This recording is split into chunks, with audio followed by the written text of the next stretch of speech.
حتى الآن ترى بأنهم قد يخسروا كل الواقع الذي فرضوه بحربهم يعني ضد داعش من أماكن قامشلي والحسكة وعفرين. أعتقد ليس لديهم هدف واضح، يعني هل هم يتفقون مع النظام أم يتفقون مع المعارضة؟ لا النظام يقبلهم كشعب ولا المعارضة تعترف بهم، إذا ماذا يفعلون؟ لا أدري. ألا ترى أن الواقع الذي فرضوه عسكريا على الأرض هذا الواقع مؤقت، هذا الواقع سوف يتغير. لا ترى أن هناك إقليم كردستان سوري؟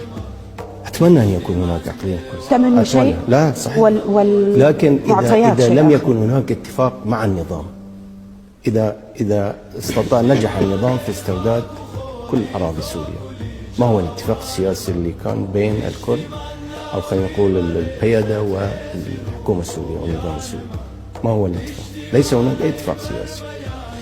لنفرض أنه المعارضة استطاعت أن تغير الوضع في سوريا، ما هو الاتفاق السياسي بينهم وبين المعارضة؟ ليس هناك اتفاق سياسي على مستقبل الكرد في سوريا. يعني أنت تقول لي أنه اليوم النظام والمعارضة ومن وراءها روسيا التي دعمت الكرد كثيرا في سوريا، على الأقل جزء منهم يعني متحالف مع النظام، كانوا يستغلون الوضع الآني للكرد؟ سيتخلون عنهم؟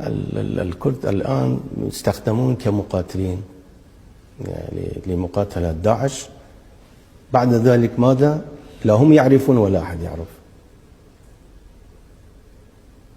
أنا قلق جدا على مستقبل الكرد في سوريا، وكان المفروض أنه هم يتوصلون إلى اتفاق سياسي، مهما كان الاتفاق سياسي يعني ضعيف هم، لكن ليس هناك، أو أنا لا عندي معلومات لا أدري، بس حسب علمي ليس هناك اتفاق سياسي.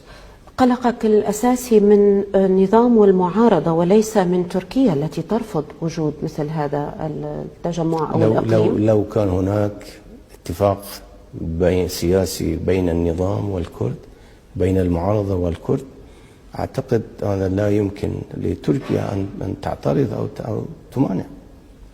ثم الاتفاق يكون داخل سوريا يعني.